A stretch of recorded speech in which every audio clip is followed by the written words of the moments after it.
Hey, good weekend to you. Welcome to Leading Edge. I'm Jerry Anderson. Good to have you along. It's happened again.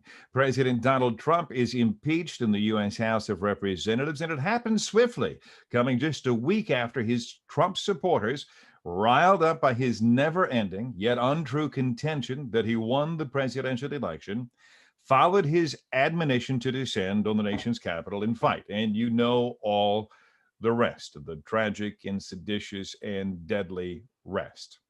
But I start today with how do you cover an attempt to overthrow a government? I think that's what you can call it if your goal last Wednesday, that shameful Wednesday, was to overturn a legal election.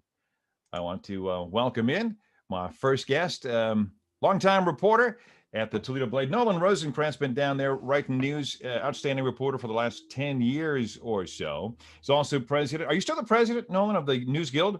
Yes, I am. Which the organization which represents reporters at the newspaper. All right, so here in Toledo and at your sister station in Pittsburgh, or sister station, listen to me, sister newspaper in Pittsburgh, your staff begins writing about the insurgency.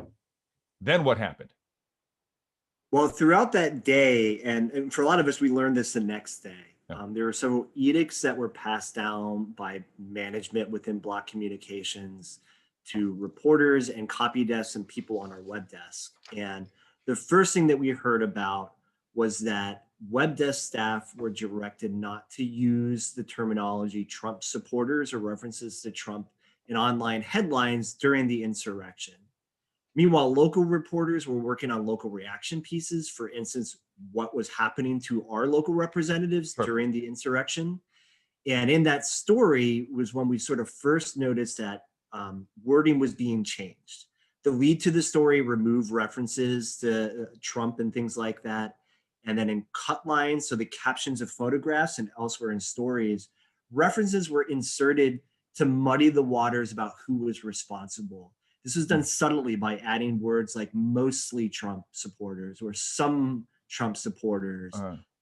And this happened in a particular context, right, that we can talk about more, but an attempt by some political forces to create disinformation or misunderstanding about who was responsible when we knew. Those of us who followed it, those who watched, knew who was responsible. Okay, this is where I want to go. And we should also point out early here, Nolan Rosenkrans, my guest, that the Blocks, who own both newspapers, Toledo Blade, Pittsburgh Post-Gazette, are Trump supporters.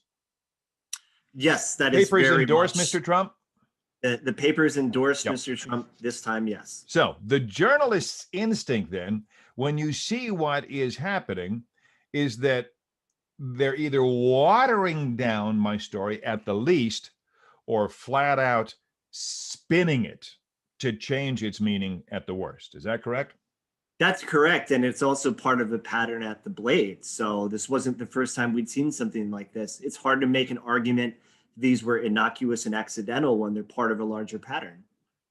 All right. Now, they have denied the allegations of censorship anyway, and you already led me to something that I have here, that they were suggesting alternate language. Some of the protesters, part of the rioters. Yeah, I was watching too, and it sure as heck looked and sounded like Trump supporters to me. But again, I wasn't there. Do they have a point? No, they don't. Then for a number of different reasons. Number one, because it was clear about who was involved, not just from TV images, but if anybody followed the reporting that was going on by trained journalists in the advance of the events that occurred, it was very clear that this was organized from a particular political perspective and that there was no indications during the events or immediately after the events that this was a matter of infiltration of other groups to cause something to occur that the people that came to DC didn't want to have happen. Antifa, for instance, there was just no evidence for that. But from a larger journalistic sense about whether or not you should use language saying like, well, I wasn't physically there, so I can't know for sure that these were all Trump supporters. So we'll use vaguer language. Number one, there's a way to handle that. For instance, language saying that like, appeared to be Trump supporters, or all indications showed that were.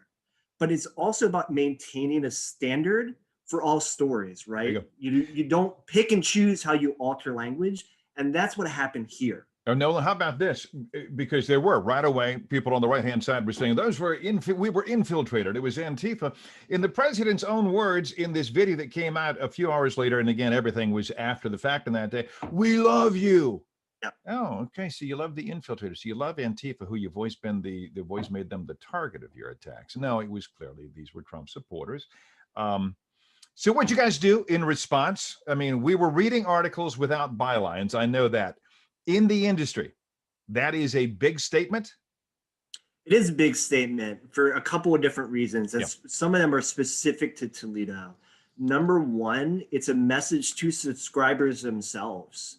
You know, this goes into people's homes, that there is a matter of dispute with the staff and ownership. And that's a way for us to kind of use the Blade Zone products to send it into people's homes so that they're hearing the message that we're saying, even if it's subtle.